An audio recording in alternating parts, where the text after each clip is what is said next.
Tema da aula de hoje, centro cirúrgico, parte 2, intraoperatório e detalhamento assistencial, é sobre isso que nós falaremos hoje.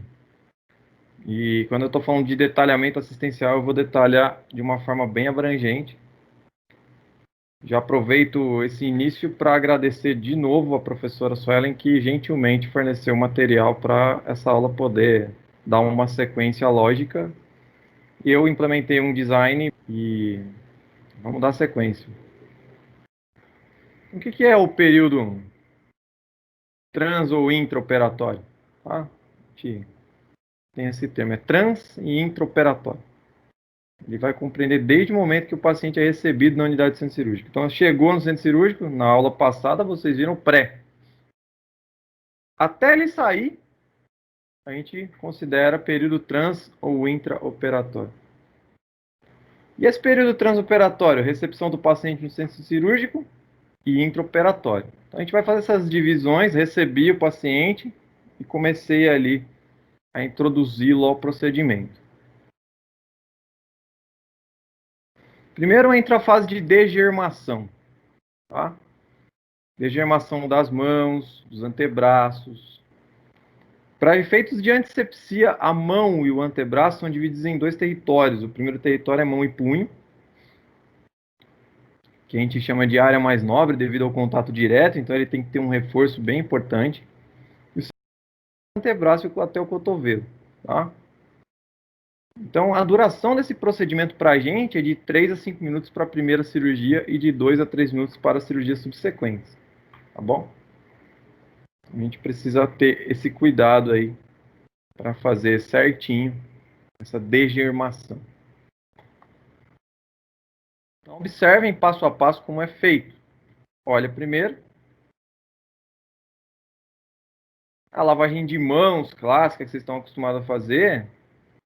Ela, nesse caso, é mais detalhada. Como vocês estão vendo, é uma escovação mesmo. Tá? Então, primeira coisa, abre a torneira, molha as mãos, antebraço e cotovelo. Recolhe com as mãos em concha o antisséptico, tá? E espalha nas mãos, antebraço e cotovelo. Então, você vai recolher tudo, espalhar bem.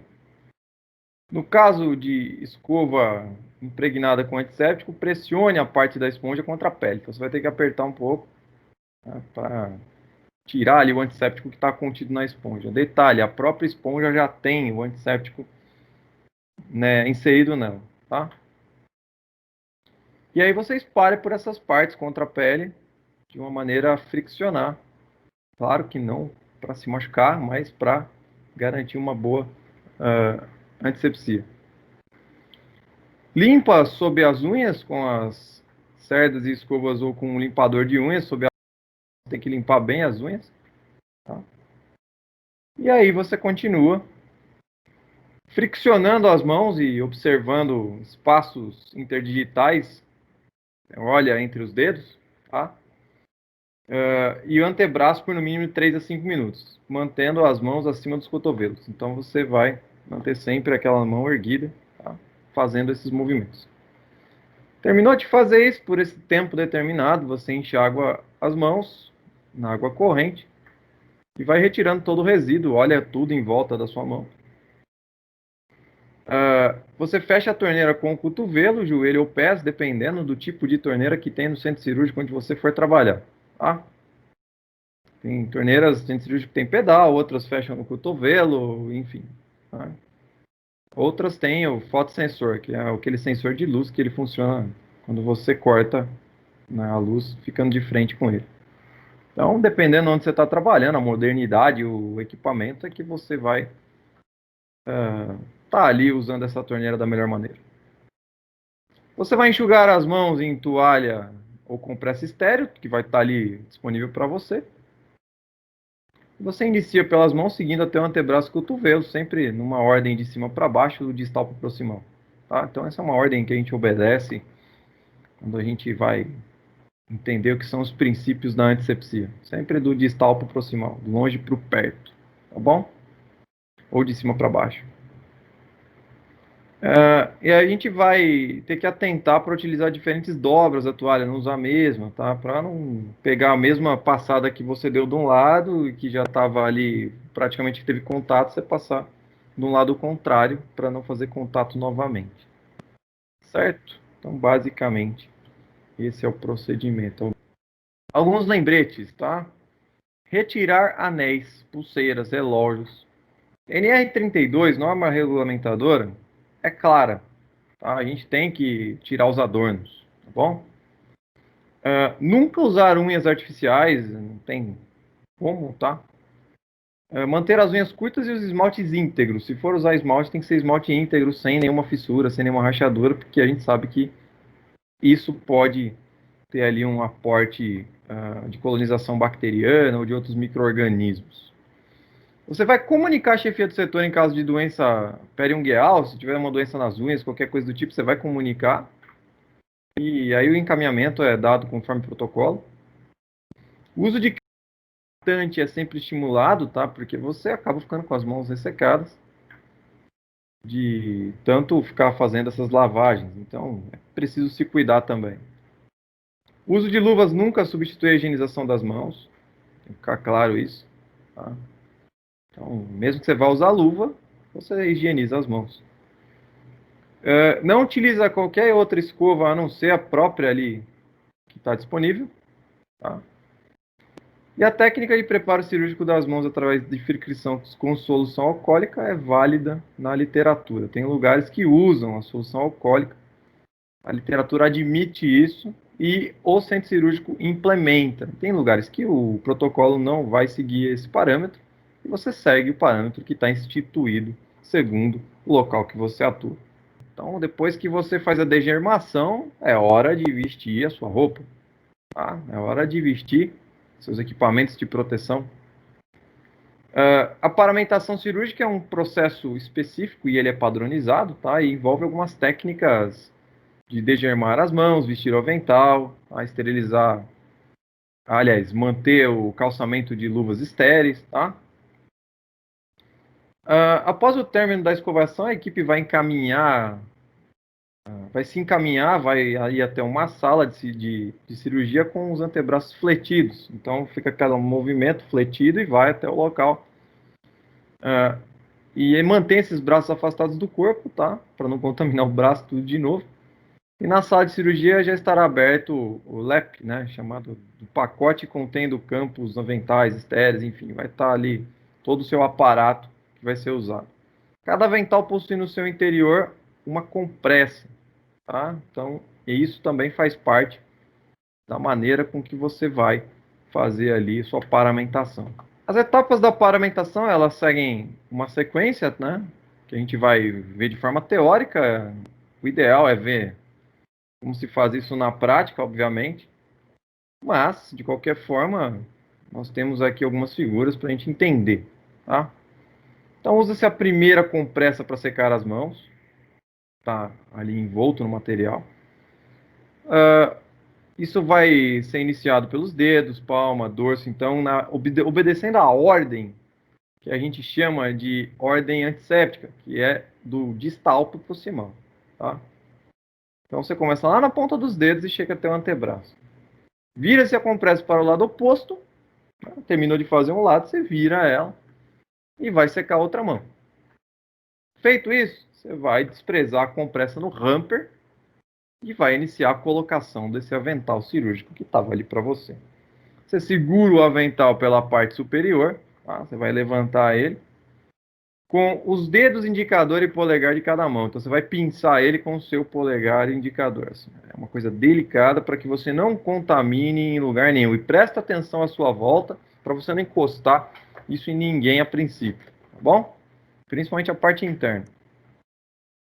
Balança suavemente para que ele abra, então faz ali um gesto, ele vai abrir. E você vai vestir cuidadosamente sem tocar a parte externa do mesmo, tá bom? Então é basicamente isso que você vai fazer, tá? Você vai solicitar que a circulante da sala ajuste e amarre o avental. Então, a circulante já vai estar lá para fazer todo o trabalho dela e você já aproveita e pede para ela ajustar a parte posterior do seu avental. Só então você calça suas luvas cirúrgicas, tá bom? Então, mesma coisa que eu falei, tá? Depois que você seca a mão, Você vai dar uma pinçada assim, abrir, tá? Um movimento leve. Aí ele abre e você coloca as mãos por dentro. Vai ficar desse jeito aqui que vocês estão vendo na figura. Colocou, conseguiu colocar, você pede para a circulante amarrar e ajustar aqui para você. Certo? Dúvida com a paramentação a princípio? É mais fácil fazer do que falar. Mais simples ali você vê do que escrever. Aqui nós temos a posição onde cada um fica. Tá? Então, dê uma olhada geral, olha só como é que funciona. Então aqui está o instrumentador, tá? O anestesista, o cirurgião, tá? E o outro cirurgião. Beleza? O instrumentador está com a mesa à frente dele. Aí nós temos o cirurgião, o outro cirurgião. E aí o anestesista fica no controle. Ele fica anotando parâmetros, tá? E observando sinais vitais a todo momento. Preparo da área operatória. Então, o que é isso aqui, ó? Isso aqui é o chamado PVPI, né? Ou seja, conhecido também como povidine, conhecido como iodato, tá? É um degermante. Também é usado clorexidine, muitas vezes, depende muito do caso, depende do lugar, depende da preconização. Mas isso aqui vai pintar a área na qual o indivíduo vai ser submetido ao procedimento. Tá?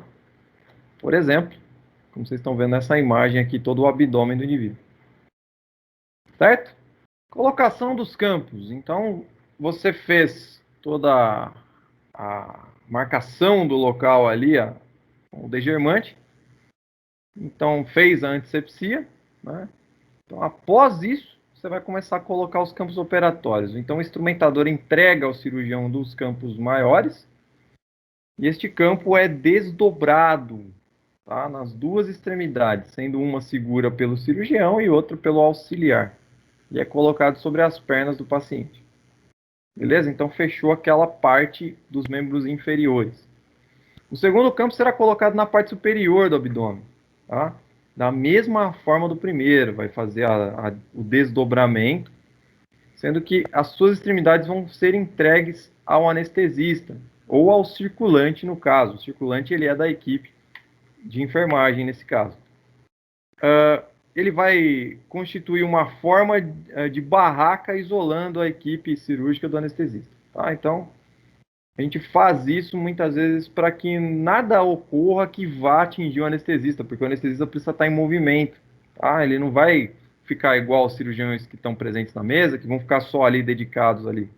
O anestesista muitas vezes ele não pode ser atingido por gotículas nem nada do tipo, porque ele vai precisar se movimentar mais. Então, nós temos aqui, basicamente, ó, como vem os campos. Tá? É colocado parte inferior e superior. E aí forma essa barraca. Ó. Tá vendo aqui uma montagem aqui? Ó? Isso serve de escudo para o anestesista ficar lá atrás tranquilo na dele sem ser atingido. Aí nós temos as pinças que são usadas para manipular o campo, chamada pinça de campo. Tá? A gente chama essas pinças de bacaus. Bom, é um nome.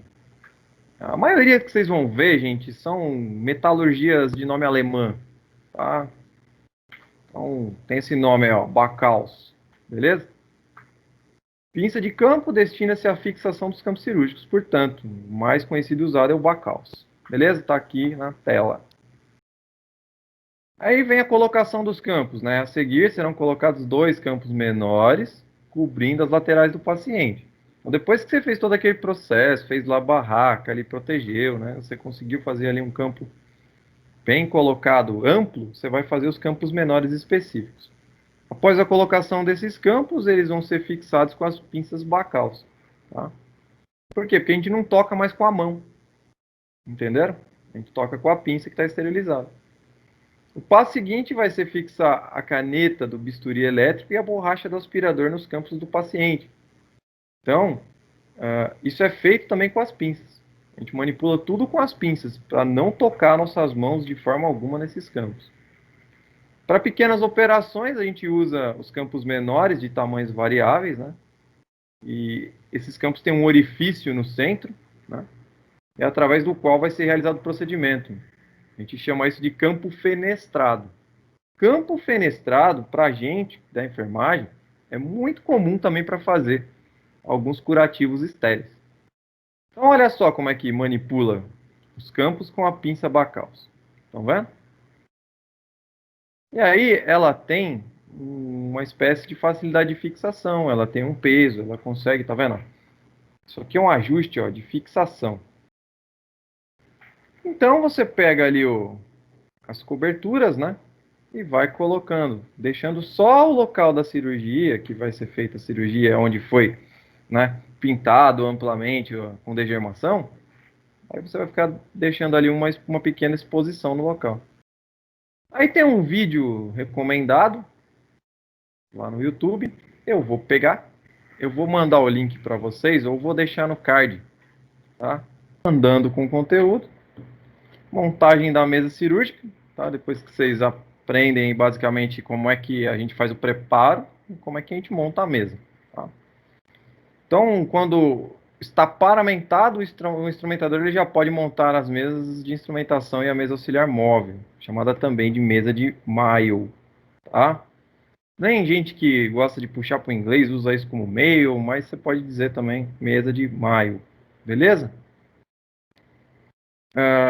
Antes de receberem os instrumentos, o que vai acontecer? As mesas devem estar cobertas primeiramente por um campo estéreo, como vocês viram lá.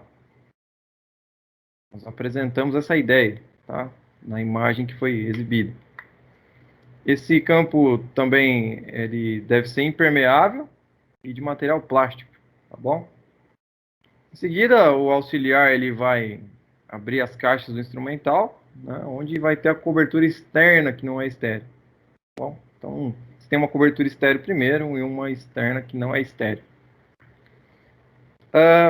O instrumentador ele pode pegar essas caixas e ele vai basicamente retirar e organizar esses instrumentos da maneira justaposta para que ele possa ir fazendo ali a passagem dessas instrumentações de uma maneira padrão. Tem um jeito padrão de fazer isso. A forma de organização da mesa cirúrgica ela vai variar conforme a experiência e preferência, tá? Então tem alguns padrões para fazer. Porém, como forma geral, a gente tem uma orientação que é mais comum, que todos os instrumentos materiais de uso previsto para o procedimento devem estar disponível e acessível. Isso é básico, tá? Tem que estar lá na hora que o cirurgião pedir, porque ele pede um instrumento por uma necessidade, né? Enfim, então na hora que o cirurgião pedir, tem que estar disponível, certo? Também pode-se usar algumas mesas auxiliares, tá? Então você pode montar uma mesa principal e umas mesas auxiliares em torno, caso não seja suficiente a mesa única. Usa muito mesa auxiliar em cirurgia ortopédica, muito mesmo. Instrumental é todo o material utilizado na realização de intervenções cirúrgicas, então a gente chama de instrumental. Tá? Qualquer material que é feito, que é usado em intervenção cirúrgica, a gente chama de instrumental. E retirada de pontos, exames, tratamento curativo, qualquer coisa que você vá usar para esses procedimentos de saúde, a gente chama de instrumental. Classificam-se em especiais e comuns. Tá? Então você tem os especiais, que eles são para situações mais irregulares, e os comuns, que são corriqueiros, você usa muito. Os especiais são instrumentos que são utilizados, portanto, em cirurgias bem específicas. Tá? Na mesa principal, os instrumentos eles vão ficar separados conforme o grupo e o tempo cirúrgico. Tá? Então, o instrumentador ele coloca dessa forma, ele monta pensando nisso. Ah, mas eu sou um instrumentador mais experiente, eu vi que para mim um formato mais otimizado e personalizado para mim dá mais certo, ok, tudo bem, mas existe um padrão ali quando você está atuando para que não haja nenhum tipo de perda de tempo, tá? As mesas cirúrgicas, elas são retangulares, metálicas e possuem as rodas de movimentação, ou seja, elas precisam ter ali um dinamismo, essas rodas ajudam.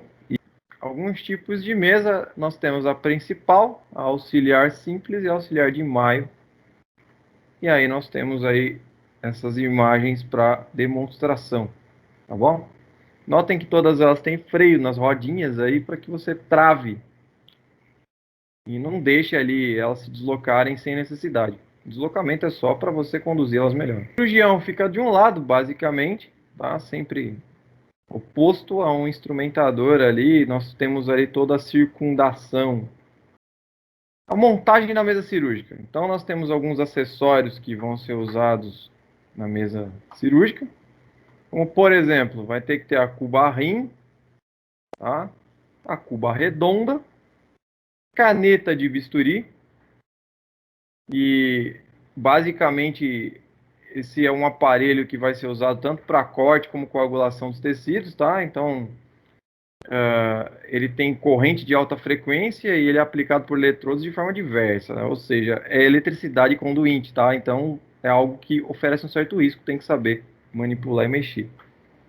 As gases, compressas, fios de sutura e seringa, tudo isso fica ali na montagem da mesa cirúrgica, tudo ali disposto. Acessórios usados também na mesa cirúrgica, nós temos irrigador e aspirador. Nós temos esses irrigadores e aspiradores que vão tanto fazer irrigação ali no local, na abertura do processo cirúrgico, como também vai aspirar alguns fluidos que estarão em excesso, tá? Como sangue, secreções e outras coisas. Disposição do instrumental na mesa. A mesa é dividida em quadrantes, então a gente vai entender como é que funcionam esses quadrantes, como é que é disposto de uma forma comum, de uma forma padronizada. Como eu disse, tem alguns indivíduos experientes e personalizados que eles colocam de algumas outras maneiras, mas a gente tem um jeito padrão de fazer. Então, ela pode ser dividida em 4 ou 6 quadrantes, sendo a de 6 quadrantes a mais usada. Então, tá a dierese aqui, depois faz isso. Certo? Nessa é a ideia. Aqui, dierese, faz aqui a letra U. Certo? O instrumentador, como eu disse, está desse lado, o cirurgião está oposto. Tá? Nós temos essa circulação aqui, ó. Certo? Então tá a dierese aqui, nesse caso. Preensão, hemostasia, exposição, especial, síntese. Nesse caso aqui, a mesa ali de operação estaria aqui. E o cirurgião está bem aqui. E os materiais são passados conforme ali a situação. Um esqueminha aí para você. Sempre guarda essa informação, que é importante. Se caso você for assistir um processo cirúrgico, que muito provavelmente vai acontecer na sua vida, você vai lembrar disso aqui. Bom, então olha só como é que tá na ordem baseada nessa primeira aqui, ó. No primeiro azulzinho que vocês viram aqui, aquela mesa aqui foi montada. Tá vendo? Instrumento de dierese, onde você começa abrindo, aqui tá o bisturi, tá vendo? Tesouras de corte, enfim. Tá? Hemostasia, onde você vai fazer basicamente contenção de sangue e apreensão aqui, ó. Os dois ficam nesse sentido. Afastadores e síntese. Tá? Aí, às vezes, aqui fica alguma coisa especial. Ó. Nesse caso aqui é mais generalista. Tá? Mas alguma coisa, às vezes, especial fica aqui no centro. Tá bom? Então, a dierese. Vamos ver todos os instrumentais aí comuns na dierese. Basicamente, observando pelo quadrante, começando da dierese. Ou diérese, tá? Diérese, fase de abertura, como eu já falei, serve para cortar, dissecar os tecidos. Então, vai fazer a abertura. Quais são os mais comuns? Olha aqui, ó, bisturi, tá? Clássico, comum, né? Falou em abrir, tá lá o bisturi, ok? Vocês sabem o que é um bisturi? Não tem nem por que ficar lendo.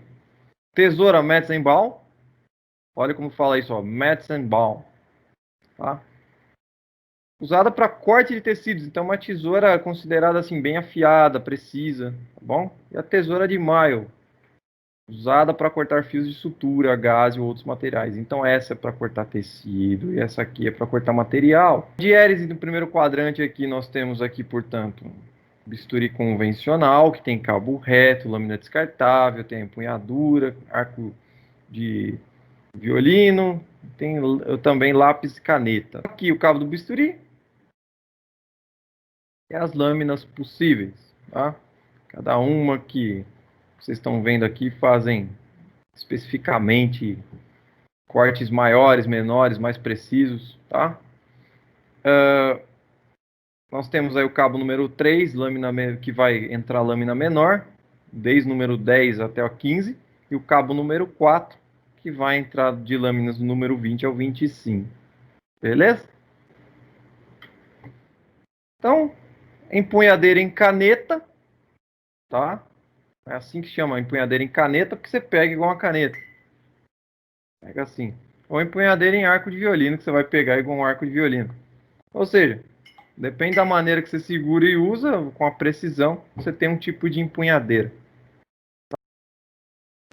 Bisturi elétrico, ao mesmo tempo que ele corta, ele também coagula.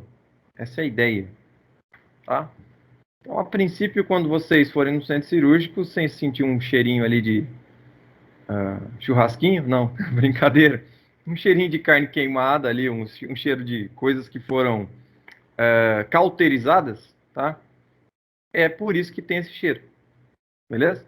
Tipos de tesoura, nós temos a curva reta, Metzenbaum e maio. Basicamente, a gente divide tesouras assim: curva reta, Metzenbaum e maio, tá? Basicamente, a gente divide assim. Tesouras pontiagudas, romba e mista. Tá vendo? Tesouras retas, que são pontiaguda, romba e mista. Tá? Olha só. Pontiaguda, romba, pontinha arredondada, mista. Uma é pontiaguda e a outra é arredondada. Aqui uma tesoura de maio curva, tá? Vocês já sabem para que ela serve. E aqui a maio reta. Então tem curva e reta. Aqui é Metzenbaum, tá? Aqui nós temos uma tesoura mais robusta, certo? Mais pesada, forte, firme. E aqui um pouco mais delicada, certo? Então nós observamos que quando você compara, ó, a maio ela é mais robusta, o Metzenbaum é mais delicado, olha como ele é fininho, ok? Uma tesoura um pouco mais longa, tá? E um pouco mais curta. Okay? Então nós temos diferentes tamanhos de tesoura para alcançar diferentes profundidades. Sem o quê? Sem encostar a mão. A empunhadura da tesoura tem alguns tipos também, tá? Geralmente é assim que segura. E aí a gente vai da diérese para preensão. Preensão, então, né? Eu uso o segundo quadrante da mesa, basicamente dando uma volta, fica ali ao lado da diérese. Destinado a agarrar os tecidos, ou seja, vai prender, vai usar compressa e gases também, chamado de pinça de dissecção. Ele deve ser empunhada como lápis, então segura igual lápis, tá? Tipos, nós temos o tipo traumático, que é dente de rato, e o tipo atraumático, que é anatômica, esses tipos de instrumentais aí, portanto, essas pinças aí, tá? Aí, uma pinça anatômica, fácil de identificar, ó, porque a ponta dela é bem bonitinha, bacaninha aqui, ó, certo? E detalhe, tá vendo essa área toda cheia de fenestrações aqui? Isso aqui a gente chama de campo de contato. E essa área aqui, ó, chama de campo de contato nosso, tá? A gente chama de campo de pega, que é onde a gente segura, beleza? Então é por aqui que você pega a pinça. Isso aqui serve justamente para isso, tá? Você sabe que você contaminou uma pinça quando você pegou aqui, ó. Agora pegou daqui para trás, é o que é para fazer mesmo. É feito para isso. Beleza? Agora, olha aqui a dente de rato. Tem um dentinho aqui, ó. Parece um dentinho de um ratinho. E o negócio é traumático. Ele pode abrir ferimentos, machucar, tá bom? Para fazer preensão também, a gente usa, de certa forma, essa pinça chamada Alice, tá? Serve para segurar e suspender vísceras e órgãos. Então a gente faz a preensão e puxa, e segura, ergue, tá? Eleva, beleza? Então é para isso que ela serve. Tá vendo que ela tem a presilha, então ela prensa. Essa pinça Collin, né, ela vai servir para segurar e suspender vísceras e órgãos também, tá? A primeira, basicamente aqui a Alice, ela tem ali uma ponta, tá vendo ali, ó? Uma ponta um pouquinho mais precisa, vamos dizer assim, para coisas mais de tamanho menor, e a outra aqui para segurar coisas que você não teria tanto, assim, você teria um campo mais amplo de pega, tá? E tem também a presilha ali para fazer trava, certo? Então chamada Collin, beleza? Também a Duval, a diferença da Collin para a Duval basicamente está aqui, ó, na sua pega, tá? Collin é arredondado, a Duval faz um formato em V, ok? Usamos também para antisepsia a pinça Penn e a pinça Foster, tá? É utilizada para a realização da antisepsia no local a ser operado. Então, basicamente, usa para segurar ali as compressas ou para pinçar ali as gases, tá? Então, isso vai ajudar na antisepsia. Feita a parte de preensão, a parte de hemostasia. A fase de hemostasia é contenção, né, de sangramento, tá? Então nós temos as pinças hemostáticas, que possuem alguns anéis e que vai manter uma apreensão contínua. A ideia é essa, tá? Anéis ou cremalheiras, tá? Ou seja, vai manter ali a compressão local. As funções aí é pinçar pequenos vasos e fazer ligaduras, e também eletrocoagulação. Vai fixar também fios de sutura e tecidos orgânicos. Aqui nós temos como exemplo a mosquito, também o pessoal chama de mosquitinho, e a Kelly. Notem que é bem fininha a ponta, então isso faz com que você tenha a possibilidade de pinçar vasos, tá?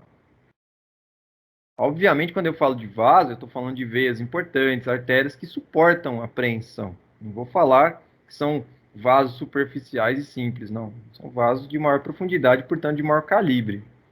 Tá vendo como que é? Então, nós temos a Kelly e a Crile. Tá? A Crile tem uma curva maior. Cada haste que vocês estão vendo aqui, ó, é para dar precisão ao que você quer pinçar e dar mais aderência de tecido. É algo, inclusive, gente, eu acho que assim tem que ficar claro, é algo, inclusive, que não pode ser comedido de forma errada, senão danifica tecido. A pinça Kelly, ela faz basicamente uma curvatura, assim como vocês estão vendo. Também muito usada pela gente, por nós ali, quando a gente vai fazer curativo ou alguma coisa do tipo. A gente usa para pinçar gases, assim, coloca as gases, pinça e usa para fazer os nossos movimentos amplos de limpeza de curativo. Tá vendo a diferença da Kelly, tá? Para acrílico.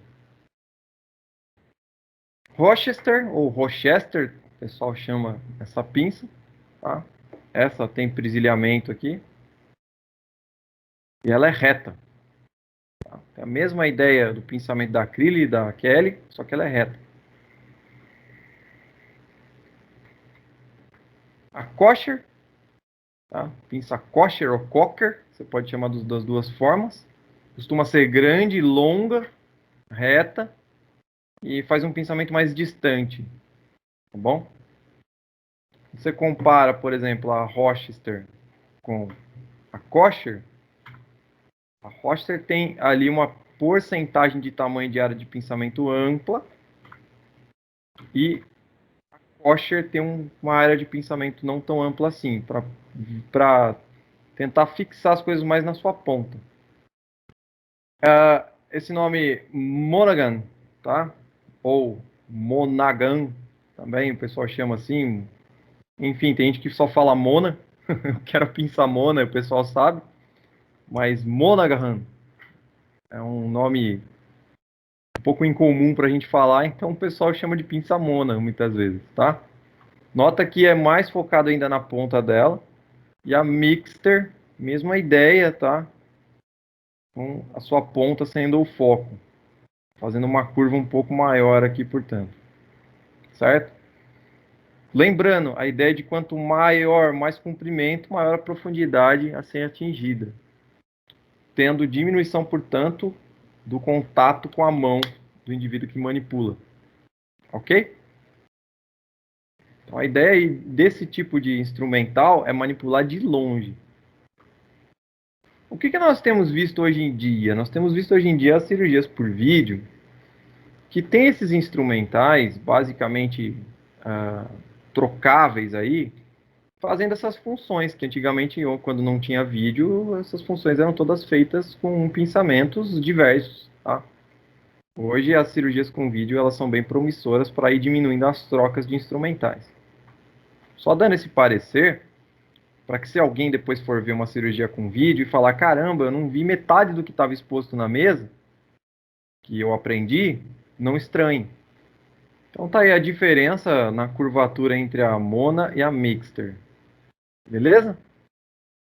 Temos também essa pinça chamada Crawford. Tá? A Crawford, ela tem uma ponta um pouco mais fina e tem área de adesão grande, tá? Com uma curvatura. E é longo ali o local de pega dela aqui, ela também tem pinçamento de presilha. É uma pinça que também visa locais mais delicados, mais finos, que precisam de um ajuste mais pontiagudo. Então aqui a empunhadura da pinça homeostática basicamente é assim. Entendido a parte hemostática, a gente vai para a parte de exposição, tá? Então a gente falou da diérese, da apreensão, da hemostasia, vamos falar da exposição, que é quando você afasta e expõe ali a área que está aberta, tá bom? Então a gente afasta as bordas das feridas cirúrgicas nesse momento, expondo os planos anatômicos, tá? Para poder ver a profundidade a ser atingida. Os instrumentais, eles são os instrumentais dinâmicos, que são feitos para fazer movimento. Tem o Farabeuf, esse nome é basicamente mais puxado para o francês, né? Farabeuf, Langenbeck, Doyen e Volkmann. Tá? Você tem ali outros aqui com o nome mais puxado, como eu disse, o mais comum é alemão. Beleza? Aí nós temos os autoestáticos, que é o Gosset, o Balfour e o Finocchieto. E aí você tem o mais puxado aqui para o italiano, tá? Finocchieto. O Farabuff, mais comum, o pessoal costuma resumir, fala, pega lá o fará ou pega o afastador, mais simples às vezes, tá? O Langenbeck, parece um pé de cabra, né?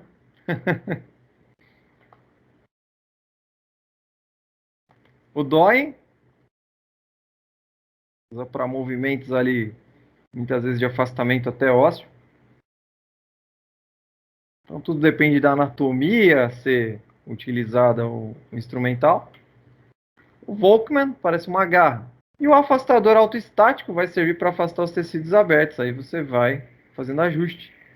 Tá? Esse é o Gosset. O Balfour mantém o afastamento mediante ajuste. Aqui é o Finocchieto. Então esse aqui ele tem um afastamento em graus. Isso aqui, conforme você vai afastando, chegou no nível que você quer, você trava ele. Então o uso dos afastadores aí. Esternotomia e toracotomia, por exemplo, ó, tá vendo? Utilizando os afastadores aqui. Tá vendo a exposição do coração? Usou aquele afastador fianqueto. Vem então a parte especial, que é o que eu falei. Isso vai variar muito de cirurgia para cirurgia, né? materiais instrumentais específicos. Então, exerese, no caso, retirada, utilizado somente no tempo principal da cirurgia, diferenciando-se para cada especialidade. Então, depende muito, muito, assim, do que você vai fazer, mas basicamente é usado na exerese, na hora que retira algo especificamente. Tá vendo esse saca-fibroma aqui, ó? O próprio nome já diz, saca-fibroma lembra muito saca-rolha, mas o saca-rolha é saca-rolha. Esse aqui saca qualquer tipo de formação fibrosa, pode ser cancerígena ou pode ser cística, algo assim. Tá bom? Forceps, acho que esse é o mais conhecido de todos. Tá? Usado aí para retirar o bebê. Pode usar para outra coisa? Até pode. Mas é o mais comum para retirar o bebê. Pinça de goiva. Tá vendo que parece um alicate? Então, isso aqui tem algumas funções e tipos cirúrgicos. Faz uma curva ali, mas para arrancar um dentinho, para quebrar um ossinho, tá? Para fazer ali uma retirada de algum tipo de uma pinçada de algo mais resistente, ele é bom. Cureta, cureta faz curetagem, ou seja, em volta dela tem uma lâmina, tá vendo? Uma laminazinha e vai fazer uma raspagem em algum lugar. Normalmente você vai fazer curetagem, por exemplo, uterina, né? As mulheres fazem curetagem uterina. Você vai fazer curetagem, raspagem de alguma amostra cancerígena que vai precisar ir para análise, para biópsia depois no caso. Enfim, curetagem você vai trabalhar com uma raspagem de uma verruga, tá? Então, a ideia da cureta ela pode ter múltiplas posições, mas são posições especiais, específicas que você vai utilizar, tá bom? Cureta. Então, da cureta aqui a gente vai para a síntese. Então, passei alguns especiais aqui, ó, alguns tipos de instrumentos usados aí, portanto, em situações especiais, e a gente vai para a síntese. Tá? Como vocês agora sabem os tempos cirúrgicos e a relação de materiais até aqui, entra no último, no final, que é onde vai fechar tudo e terminar ali basicamente essa parte aí instrumental intraoperatória. Só que como eu falei, ainda tem conteúdo para a gente ver e como eu já avisei vocês, vai vir uma segunda parte depois, tá? Que para eu não me estender tanto, eu não coloquei nessa aula, porque senão vai dar ali uns ziriguidu nas ideias. Então, instrumental aí, nessa parte de síntese, tá? Vai ser destinado, portanto, a reunir os tecidos. Então, agulhas e porta-agulhas são usados. Porta-agulha, nós temos o Hagar, tá? Que tem argolas na extremidade das hastes, então ele vai servir para segurar, manter a agulha. Ideal para sutura em profundidade. Tá? O uso empalmado é só para transfixação de suturas rígidas, como ossos e peles, é o convencional. E nós temos o Mathieu. Tá? Tem gente que fala que é Mateus, mas é Mathieu. Tem duas hastes curvas com cremalheiras, ou seja, vocês viram aqui que é a cremalheira, né? Aqueles dentezinhos, as extremidades livres e mola entre elas, ideal para superfície usado de forma espalmada. Então, um é mais para profundidade e o outro mais para superfície. Então tá aqui, ó, o Mile Hagar, tá? Vocês viram, então, portanto, ó, Hagar usado para profundo. E o Mathieu, bem mais delicado aqui, como vocês estão vendo, usado mais para superfície, tá? Embora, sendo muito franco com vocês, o mais comum é esse aqui. Chamado pau para toda obra, o pessoal usa para várias situações. Tem aqui os tamanhos diferentes, certo? A empunhadura, como vocês estão vendo ali, ó, é nessa ideia aqui. É assim que você segura ele. Então, o que vocês aprenderam? Vocês aprenderam como é que tem que fazer ali o padrão de organização em torno da sua mesa instrumental, tá? Para que a cirurgia aconteça de maneira fluida, dinâmica, sem nenhuma interrupção e que todos ali os materiais, ali, os instrumentais utilizados na cirurgia estejam dispostos para uso no momento em que eles forem solicitados. Eu vou fechando aqui, vou encerrando.